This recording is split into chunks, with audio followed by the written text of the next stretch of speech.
Olha, uma afirmação bem forte que viralizou por aí chamou a nossa atenção: a de que existe uma cura para a pobreza. E nesta análise a gente vai mergulhar direto no material original para entender direitinho que ideia é essa. Pois é, a fonte já começa com essa promessa super poderosa. É o ponto de partida para uma grande revelação. Mas afinal, que cura seria essa que estaria supostamente ao alcance de qualquer pessoa? Então, a primeira pergunta é a mais óbvia de todas. O que é essa tal cura? Vamos descobrir o que a fonte nos diz sobre isso. E aqui a gente já tem a primeira pista. Não se trata de um programa de governo novo ou alguma fórmula mágica que ninguém conhecia. É um princípio financeiro que, segundo o material, já é super conhecido e usado lá nos Estados Unidos, mas que por aqui, no Brasil, ainda não seria tão acessível para a maioria das pessoas. E esse princípio, ele tem nome. A fonte apresenta ele como o verdadeiro motor por trás de toda essa transformação financeira que ela propõe. A chave aqui é a simplicidade do conceito. A fonte resume tudo como juros sobre juros. O que isso quer dizer? Que não é só o dinheiro inicial que rende, mas os próprios rendimentos começam a render também. É o famoso efeito bola de neve. E esse slide aqui mostra o ciclo perfeitamente. Alguém investe, ganha juros e, em vez de tirar esse lucro, reinveste tudo. No próximo período, os juros vão ser calculados em cima de um valor que já é maior. E esse processo, repetido várias e várias vezes, é o coração do argumento da fonte. A fonte não economiza nas palavras para descrever o potencial disso. Essa citação deixa bem claro o quão transformador esse mecanismo é visto. Bom, mas o ponto principal é como isso se parece na prática, em números. E é exatamente isso que a gente vai ver agora. A fonte faz uma comparação bem direta entre 3 caminhos financeiros diferentes, considerando um período de 10 anos. Para a comparação ficar bem clara, o cenário é esse: uma pessoa investindo R$ 500 por mês, todo mês, durante 10 anos. No final das contas, essa pessoa teria colocado R$ 60 mil do próprio bolso. A grande questão é, o que aconteceu com esse dinheiro? E aqui os números apresentados pela fonte falam por si só. De acordo com os cálculos do material original, esses mesmos R$ 500 por mês virariam uns 82 mil na poupança, 116 mil na renda fixa e mais de 1.400.000 na bolsa de valores.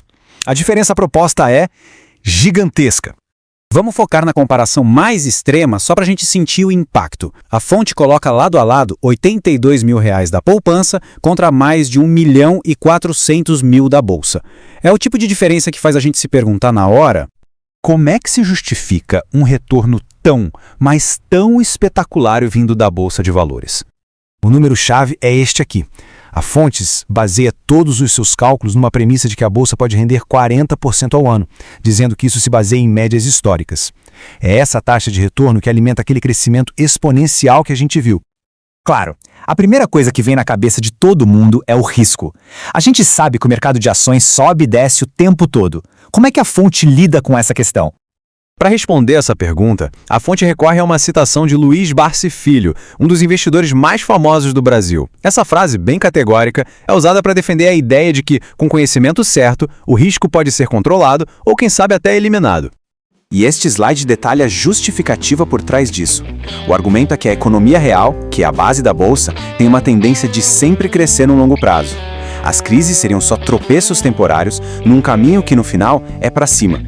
E assim, a gente vai chegando à conclusão em que a fonte resume a ideia toda, descrevendo o efeito dos juros compostos como uma coisa quase milagrosa. O ponto crucial aqui é entender que esse crescimento não é uma linha reta. Ele começa devagar, quase não sai do lugar, e depois de um certo tempo, a curva dispara para cima de forma exponencial. É por isso que os resultados mais impressionantes demoram um pouco para aparecer. E aqui as duas ideias principais se encaixam. Os juros compostos são tal milagre, o princípio matemático. Mas, segundo a fonte, eles precisam de uma terra fértil, ou seja, um lugar com alto potencial de retorno, como a bolsa, para poder realmente florescer e mostrar todo o seu poder. E, no fim das contas, a análise nos traz de volta para a afirmação lá do início. A tese central do material original é essa: entender e colocar em prática esse conceito financeiro seria a chave para a independência financeira. Para fechar, a fonte deixa uma pergunta bem provocadora, usando o cenário de um investimento de R$ 1.000 por mês. A reflexão que fica é: qual caminho financeiro parece mais atraente? Se aposentar com 165 mil reais ou com 2 milhões e 800 mil? É um questionamento que busca destacar o poder incrível que os números e o tempo podem ter juntos.